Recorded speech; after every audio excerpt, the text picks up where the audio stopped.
Hi, everyone. Thank you very much for joining us today. My name is Savannah Sellers, and as you just saw right under me, this panel and our focus here in this breakout session is meeting social media audiences where they are, which I think can also be said as just meeting audiences where they are, which in many cases is social media now, and keeping in mind how important that audience is and how impactful it can be if you are targeting the audience that is there in the proper way. So I'm joined by an all-star panel today. Devan Joseph, NBC News original social video executive producer. I'm not sure if we're in the same boxes for everybody, but for me, he's right there right now. Next to him is Lauren Begasse, for me anyway. She's MSNBC brand marketing director. We were also pages together, so that's always fun when we get to do things together. Right below me, Travis Miller, NBC Sports social media director. And then diagonally, we have Emily Quinn, Peacock partnerships and business development manager. Thank you all for joining us today. And I know I just gave your titles, but I'd love if you don't mind if we just kind of go around the horn, everybody 30 seconds, a minute or so, and just describe sort of what that does mean that you do. What does your job mostly consist of? For me, Devan, you're on the top right now. I'll start with you. Yeah, thanks, Savannah. Yeah, so my unit oversees social video for NBC News and Stay Tuned, touching TikTok, Snapchat, YouTube, and Instagram. So we are making news content, like Savannah said earlier, that's native to the platforms that we're reaching our audiences on. So paying close attention to the conversations happening there and making sure that the content that we're making speaks to those audiences on those platforms. Absolutely. And stay tuned, which is a big piece of what he does, is one of the things that I do here hosting that. So Devan and I work closely together, which is awesome. Lauren, go ahead. Yeah, so my team oversees all consumer marketing efforts and creative campaign development for MSNBC and the various properties within that umbrella. So I specifically focus on the MSNBC brand at large, our dayside programming, which is better known as MSNBC Reports, our breaking news, elections, MSNBC Digital, and all of our documentary content under MSNBC Films. And my team works on everything from developing brand positioning to writing strategy briefs to working with graphic designers and promo producers to build on-air promos and TV commercials, social assets, digital banners, and many, many other types of assets that go out into the world to promote all of these initiatives. Awesome. Thank you so much, Lauren. Emily? Awesome. Yeah, thanks, Savannah, and great to be with you all today. My team oversees NBC Universal's relationships with social media partners, so TikTok, Meta, Snap, YouTube. We are the touch point between all NBCU brands and those companies. And then in that role, I manage a group called the Social Squad, which is a group of all of the social teams at NBC Universal to talk about updates, rollouts, new initiatives, new exciting things around the company. We meet monthly, and it's a great way to kind of get a view on social media across NBC Universal. Yeah, it's really such a cool thing that we do here, and one of those great examples of how we're able to like use the muscle of having so many platforms in one place. So we will definitely be talking about the social squad shortly. Travis, go ahead. Hi, my team manages all of the social media accounts for the NBC Sports Group across the Meta platforms, TikTok and X. We build out our various campaign strategies, handle much of the content creation, publishing, and analysis across that to support all of the live events across NBC Sports, as well as Peacock, which is now emerging as a huge player within sports streaming as well. So we also work very closely with the Peacock teams and supporting those efforts across social media with all of our various live events. Fabulous. And Travis, I'm actually going to start with you. And any day where I get to say we're going to start on Taylor Swift is a good day. And what's so interesting, especially, I mean, I don't even, I could probably stop there and everybody knows where this question is headed. Obviously, it seems pretty much confirmed at this point. She is dating Travis Kelce, shown up to a few games. Some of those have been NBC games. Walk us through how you're capitalizing on this moment when you have an audience that, in a lot of cases, at least according to my friends and TikTok, is an entirely new to football audience with Swifties tuning in. What does that mean, and how is your world, how is social media connected to making that moment and the impact really matter for NBC Sports as a whole?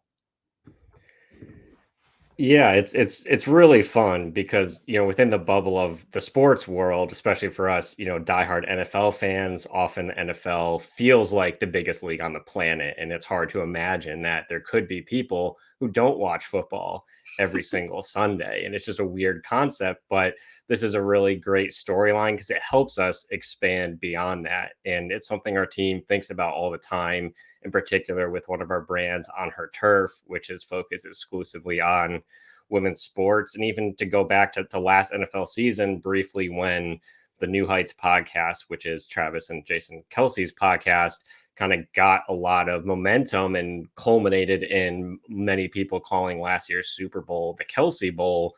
We saw their mom, Donna Kelce, getting deservedly so a lot of shine that week. And we saw those moments in her story resonating with a group of people in a way that posting about Christian McCaffrey's all-purpose yards for the 18th week in a row never will. And I think that, in a way, set us up for a lot of the opportunity we're seeing this season with expanding our coverage of the NFL and football beyond that core group of existing NFL fans, and to really build upon that, particularly on platforms like TikTok, which have very different demographics from some of the other platforms, and then ultimately building upon that, and to see it when Taylor Swift did come to the Chiefs-Jets game on Sunday Night Football in Week 4 in New York. Sunday Night Football, reporting that there were viewership gains at every single female age group, adding 2 million female viewers for that game. So for us, it's been a really exciting season to kind of pivot some of our social strategy to still continue serving the stats and a lot of the week-to-week content staples that keep the NFL existing audience engaged, but finding these opportunities to do things that are totally outside of what our normal realm of content is, but is still resonating with a totally unique fan base for the first time and getting some new fans in the door with the NFL. I wonder if Travis Kelce has any idea how much he's benefiting from the social media power of NBC Universal as he's at the center of all of this. Emily, if we could touch now, as you mentioned, on the social squad, because I know that this was also involved when it came to this whole Taylor Swift NFL crossover situation. What did you ask for, and how does the social squad operate in a time like that? Totally, yeah. And as a bandwagon newly minted Swiftie, I love this question. Bandwagon newly minted. We're going to offline about why it took so long. I know this is, it's been a huge point of contention with me and my friends. So yes, we can. But for Social Squad, I didn't have to really ask for anything, because with a major cultural moment like this, brands have an incentive to lean in and kind of see where their audiences are, what they want, and like what IP they have already that could help leverage this moment. So for example, Bravo was posting archival content from Watch What Happens Live when Travis Kelce was on with Ramona Singer a few years back. And then I learned this week that E! actually used to have a show called Catching Kelce. Yes. That was about Travis Kelce. I had no idea till this week. So they were posting some throwbacks of that, which was so funny to see. He looks so much younger. But that kind of speaks to the broader approach of Social Squad of each brand that's part of NBCU and the Social Squad group has their own unique audience that they tailor to and their own unique IP that's relevant now, that was relevant years ago. And for moments like this, they can lean in different ways. So like that reminds me of the recent example of Oppenheimer this summer. Oppenheimer is NBCU IP and all NBCU brands on social promoted it a little bit differently. For example, news brands used more kind of a hard news approach of here's an old Oppenheimer documentary on Peacock, watch this to gain awareness about Oppenheimer, whereas like Bravo and E leaned in more to the cultural Barbenheimer moment. So that's similar. I equate Barbenheimer, Oppenheimer a little bit with the Travis Kelce, Taylor Swift moment. It's a big kind of cultural moment that brands can lean in on in different ways. And that's why the Social Squad is so great, is because everyone can come together and see this is what Bravo's doing, this is what E's doing, Universal. And so that's kind of been the approach for this Taylor Swift Kelce moment. Love it. Devan, if we could turn to Stay Tuned, something that I know well, have been a part of. I always mess this up. I can't remember if this was our 6th year or our 7th year this summer. I think it was our 6th year, which is wild. 6th year, yeah. 6th year. Ah, I cannot believe that. And I want to actually play, which this is my first time directing to some videos, so hopefully I'm doing this correctly. An example of a politics story that our team worked on with one of our fabulous colleagues, NBC News' Brandy Zadrozny. Let's listen to some of that. We found more than a dozen people who said they're out thousands of dollars after investing in scam pitches like this. Official cards issued by Donald Trump to allow Trump Bucks holders to use Trump Bucks as legal tender and deposit them in banks. The ads promise a get-rich-quick scheme that works like this. You spend $100 on Trump Bucks, and then in return you get 10 grand when Trump unveils a new sort of banking system that makes it legal tender. Now it seems pretty clear that this did not come from the Trump campaign, but faked AI videos with Trump and celebrities like Elon Musk makes it seem like they do. We talked to several people who actually tried to redeem these bucks at a bank, where they were unsuccessful. A Bank of America spokesman told us that he'd heard from employees about people trying to exchange these things for cash. Following our reporting, ClickBank, the retailer who'd been hosting some of these products, pulled them from the marketplace.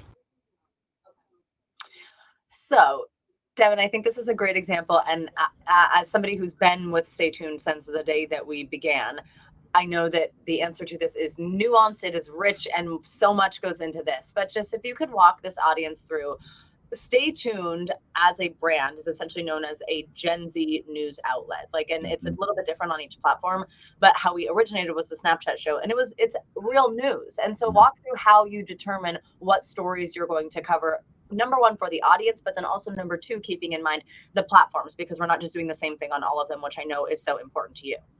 Yeah, we really, as you pointed out, right, even within the different platforms, different stories can resonate differently.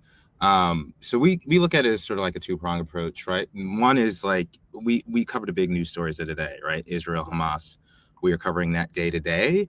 But even within covering those big news stories, we think about how can we best cover this story to resonate with our audience? What are the angles that, they're not going to get from, let's say, a nightly, that we can do specifically, that they're going to be really interested in. And then we also think about what are some of those stories that may not be on Nightly's radar, right? Like stories that are unique to our audience that like maybe our parents aren't aware of. What are some of the conversations? A lot of what we do is when our producers come in day to day, we have a lot of conversations about like, what are your friends talking about in group chats? What are you seeing in your feeds? What are the things that like haven't been reported out yet that we can be the first to? And then another sort of prong of that is like, we like to think of ourselves as a way to amplify the reporting that we're doing across NBC. We have a lot of great reporters who do a lot of great reporting. And we view ourselves as a way to get their reporting to people who may not go to NBCnews.com every day and want to read an article, but they'll watch, Brandy's TikTok breaking down Trump bucks, and, hopefully that person is interested and takes that next step and goes to the website and reads a bit more about it. But it's an entry point for people who, a lot of people who consume news, young people who consume news, don't leave the platforms that they're on, right? Like they won't even leave Instagram to go to YouTube. All right. So it's really hard to get someone to leave a a social site to go to a website to read an article. So we try to, sort of reach them where they are and give them, it's not going to be every single nugget of the story, but sort of the top line as an entry point into that story for them. Absolutely. And for us, that also has meant like so carefully choosing every word of a story when you are right. Mm-hmm. Yes, there's a lot of laboring over. The big thing we focus in is like, how do you even get into a story, right? Like, you have such a little amount of time to get the audience's attention and break down. People spend months. Bernie spent months working on that story. So like, what aspects of the story do we think are going to resonate with the audience, and then like, what parts of that story do we feel like we can accurately portray in a minute 30, right? Like, every story is not going to work for the formats that we're making content for, and there's sometimes where we're like, actually, like, we don't feel like we can do this thing justice breaking it down in a minute. So we won't do those stories, but we always try to look for what are the angles that we think are going to resonate with the people on these platforms. Absolutely. It's been so interesting for me as I've moved to include other things in my job besides Stay Tuned, that I can do the same story, or I can have the same characters for our show on Snapchat, or maybe a YouTube version, and then I will do the story for the Today Show, and I will do the story for my show on streaming. They are different scripts, it's like, and when I say different, they are very different, and they cannot at all be interchangeable. And even just the way I track, like the way my voice sounds, the way I'm approaching it is so different. And I think that's what's kind of like the whole point of this conversation right now, is like tailoring it to what the platform is and what that audience is looking for in that space. Lauren, let me bring you in, and I want to talk about something that y'all created at MSNBC Films. This video is a TikTok campaign, and I want to ask about how that came to be specifically, but I think, again, if we could play a little bit of this clip, and we'll talk about it after.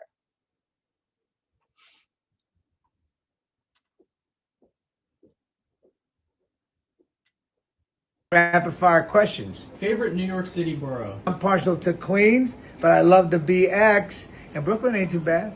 Cafe con leche or cafecito? Cafecito. Salsa or bomba?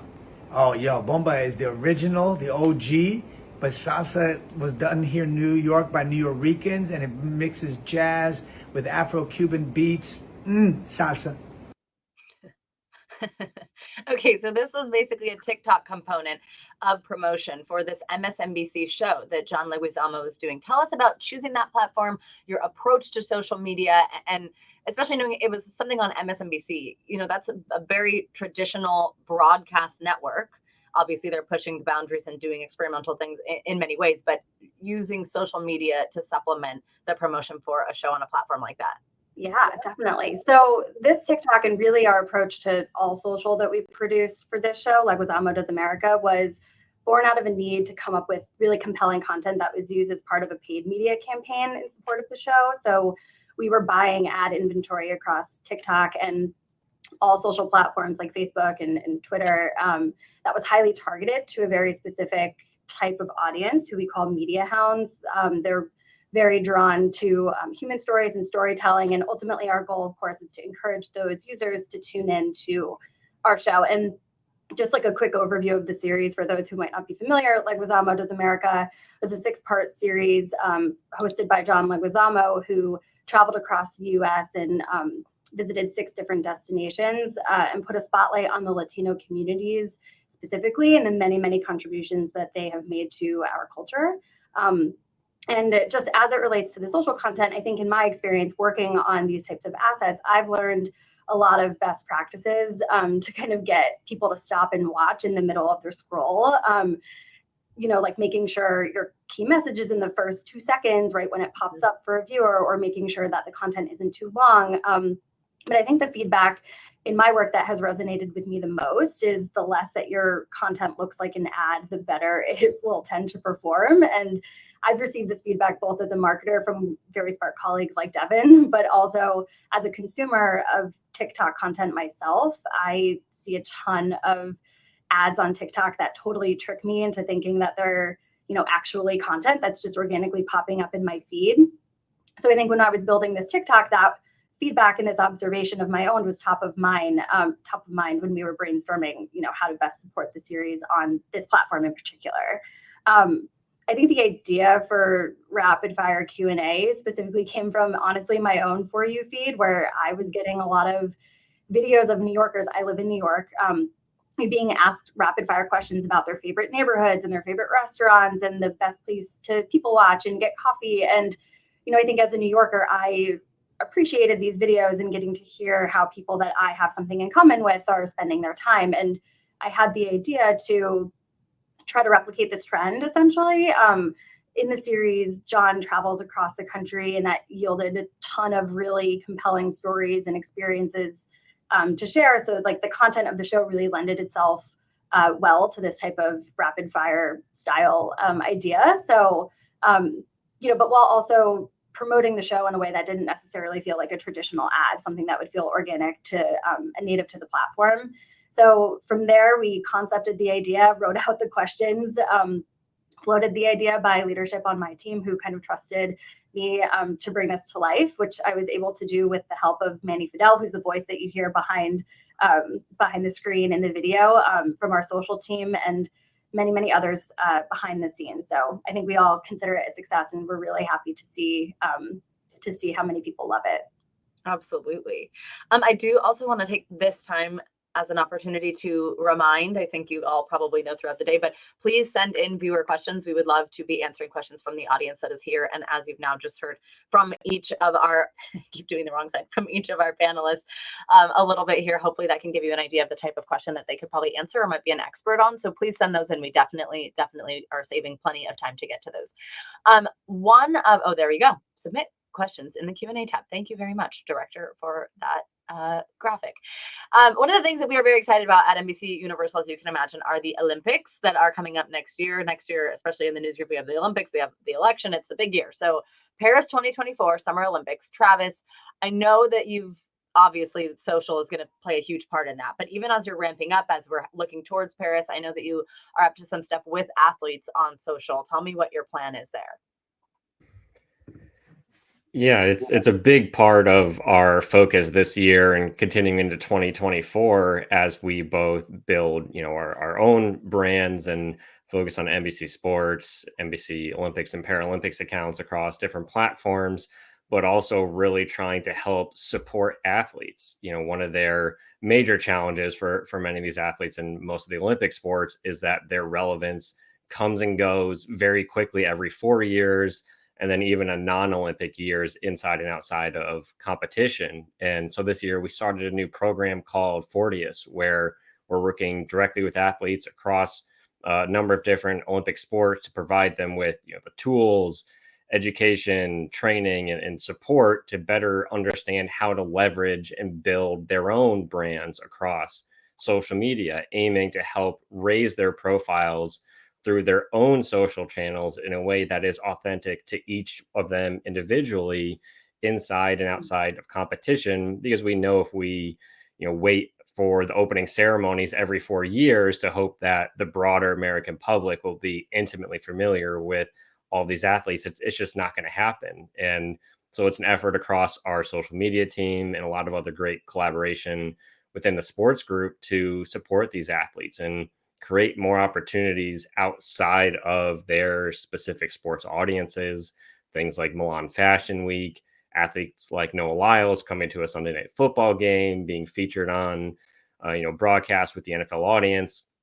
Really trying to help these athletes, grow their exposure flame to flame and help give them the tools and support that they need. Because for a lot of them, their primary focus, understandably so, is training and competition. That's their life. And so they don't really know how to make the most of their outside time in social media and all these different platforms. It's a lot to deal with and try to even understand where do they start. And so a big part of these efforts has been just trying to equip them with the best support that we can provide with our different expertise so that they can build their own personal brands and help the people beyond their specific sports connect with them so that when they get to the Olympics, it's not a matter of trying to educate people for the first time about who all these athletes are, but hopefully, and as we continue and look ahead to LA 28, People have been following these athletes for years because of what they've done competitively, but also because they can now connect to them as human beings with the type of content they're posting across different social platforms. And how important, you kind of touched on this, and I think maybe even use this word, but like that, the authenticity factor. I mean, everybody talks so much about how important that is to Gen Z, how they can sniff it out like nothing else. But when you're talking about exactly what you just explained with these athletes, how important is that, and how are you relaying that to them?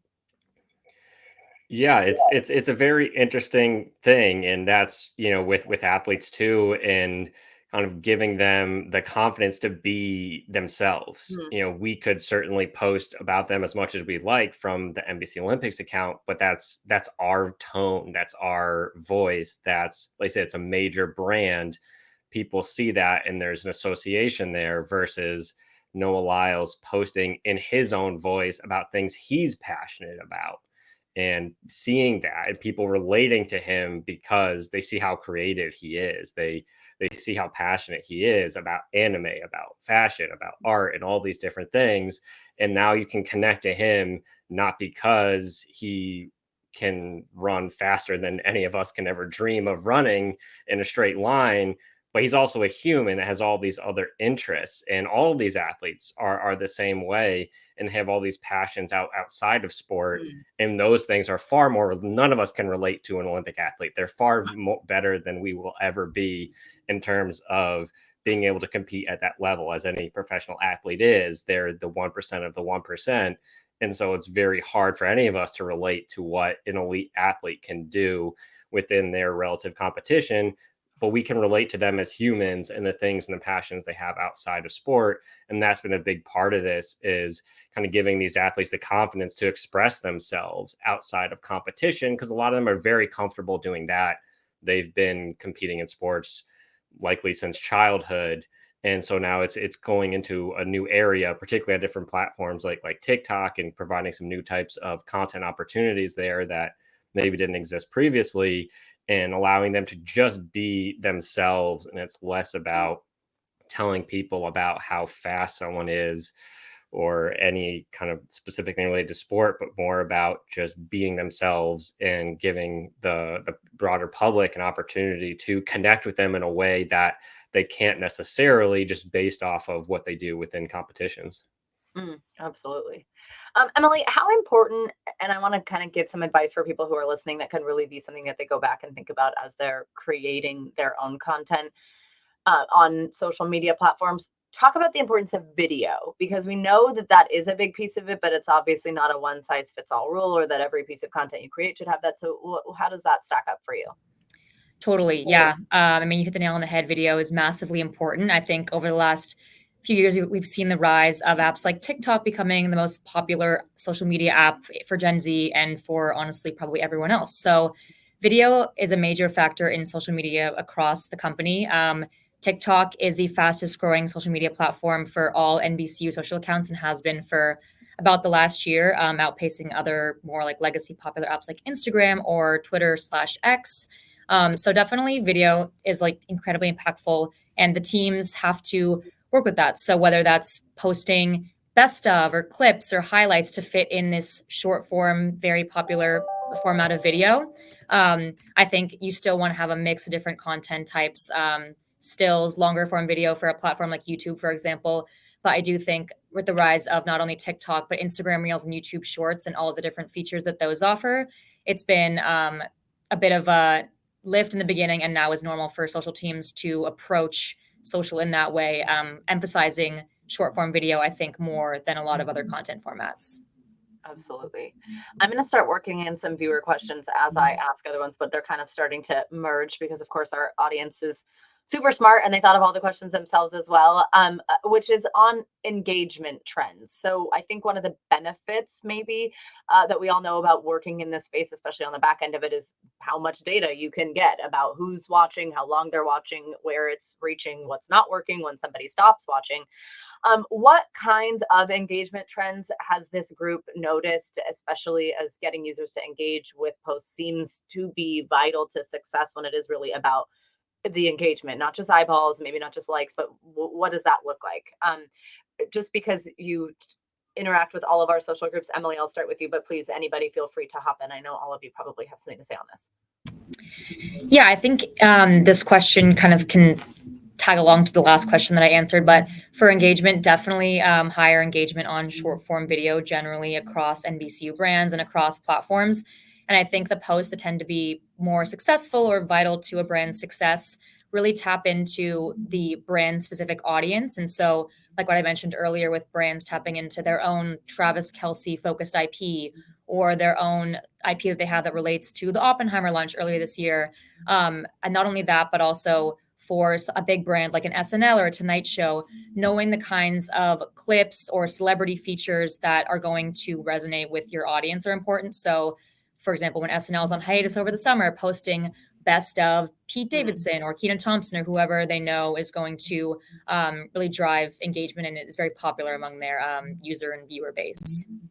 Absolutely.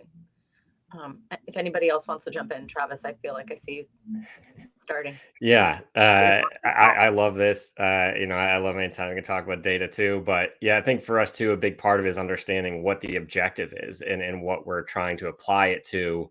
There are some, like you mentioned, with more considered vanity metrics, impressions, likes, which maybe for us, we're not necessarily guiding our day-to-day strategy, but are critically important to working with the sales and branded teams. And so those things are important there. But if all we cared about was likes, we delete every account and just post 100 times on Instagram a day. And that's just what our strategy would be. But for us, I think one of the big things we monitor across platforms is looking at the comments, because that's, I think for us, one of the biggest signals that content is resonating, but someone is also spending time on it. And for all of these platforms, time spent on platform, that's how they make all their money. The more time users are spending on their platforms, the better they can monetize them. And so for us, if we can get people to stop and take the time to type something, that tells us this content is resonating with them. And it's also sending a signal to the platform that this is valuable because users are spending more time on it. So a lot of what we do and what that looks like by platform is very different. Like I think many of us have spoken about, but is looking at what is getting the most response from people across these different platforms. How do we get them to stop and actually want to talk about what we're publishing, not just like it and keep scrolling a second later, but actually spend some time and have some sort of reaction to what it is that we're publishing. Absolutely. As people keep answering this question, I also want to add another part to this because I just think this is really interesting. And that's kind of the point of this day, right? Is a little peek behind the scenes at what we do hear somebody also kind of added onto this question regarding data analytics. Are there frequent meetings in your department where data insights are explored and discussed? So I guess kind of how important is this? How much does it drive, the decisions that we make as we create content? If you could kind of fold that in, Devan, I'd love to hear from you too. Yeah, we have a lot of meetings looking at analytics, diving into the numbers. We have a whole analytics team that we work really closely with, and they do a great job of pulling out different trends that we're seeing. I think more than anything, right? Like we never use the data as a reason not to cover something, right? Like we use it to inform how we're reporting on something. So if we're doing a ton of stories, say on Taylor Swift, and they're not resonating with our audience, we look into the data to be like, why isn't it working? Are people, dropping off after the first 30 seconds? Are we not including keywords that we should be including, right? So we use it in that way to help inform the way that we're telling stories, less so that like, hey, we don't want to cover this topic because the audience, hasn't clicked on this video. But I think the great thing about working in social is that you get so much data and so quickly. So our team is always pivoting and trying new things and experimenting. So if we see something isn't working, like we don't just keep doing it for the sake of doing it. We try something else. And a lot of times it's not necessarily the topic for us. It's how we're getting into that topic, how we're getting the audience interested in a thing, right? So we always are looking at the data to be like, are we doing our jobs and connecting with our audience and making these stories resonate in a way that we know that they can? Absolutely. Lauren? Yeah, I mean, we all on our end are also always having conversations and meetings. But one thing I was actually going to say, and I'm so curious for the rest of my panelists' opinion on this, but just like qualitatively, I really like reading through the comments on everything that we post, and seeing what, you know, I think Scary. social, I know it can be, but I think Scary, that's scary really place in amazing. the comment section. Yeah, I know, but social is so interesting in that, like, you are able to get real-time reactions and feedback from viewers and your users in a way that you can't from running an ad on TV or running it as a, you know, billboard out on the street. And I think it can be really scary, but it also can be really valuable, and you're able to pivot in real time and take away learnings in real time. So I always love to do that, even if I don't necessarily, you know, I'm not responsible for the content itself, but just in identifying that behavior and seeing what people want more of, that always will inform how we on the marketing side are thinking about what, you know, we're going to do on social in the future. Absolutely. What do you guys think? You could just thumbs up, thumbs down. You read the comments? Hot take, I know. No, we read a lot of the comments. Yeah.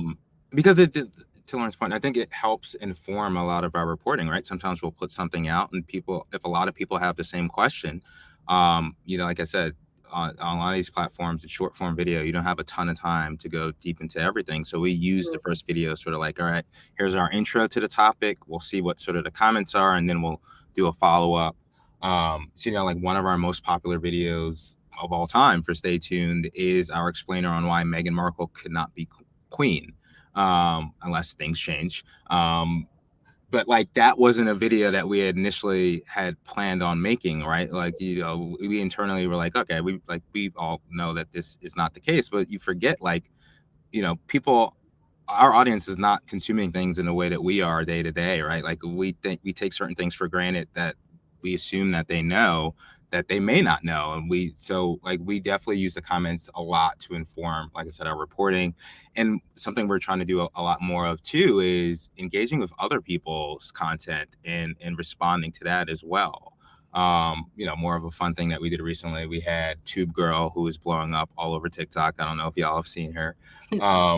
But like there's this viral video of her passing Penn Ragley, and she's doing her thing with the phone, and like we interviewed her and we had her react to that video and then responded our video to that video, so that people who are consuming that video is like, oh, this is hilarious, like I wonder what she thinks of this, like seeing it now, could watch our content. So it's like, I think the comments are also a good way, and engaging with comments is a good way to make it feel more like a community versus, like when we're saying, like, you know, TV is very much like a one way, we're putting together our rundown and like presenting it to the world, and you don't have that sort of immediate feedback loop. Whereas in social, it could be more of a back and forth. Absolutely.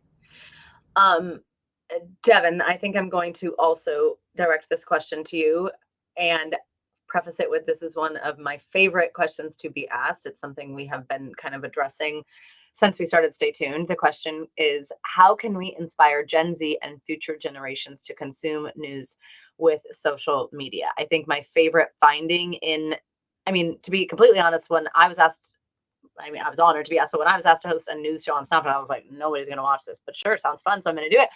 It's just the truth. Like nobody, it was, you know, like aliens on Earth, news on Snapchat. Like that's not what it is. It's, you know, Kardashian news and messages with your friends that disappear. And I think my favorite thing that we learned in that time was young people 100% want the news. They want this information. It's about meeting them where they are. So I feel like that's kind of a big answer to the question, not to take everything you were going to say, Devan, but inspiring future generations to consume news, and how, I guess I'll frame the question as how important it is to use these platforms to cater that information to them. Yeah, I feel like we have a lot of conversations, me and you specifically, about this, because there is this perception that like young people don't care about the news, but I think like that's not true, obviously. Otherwise my job would not exist.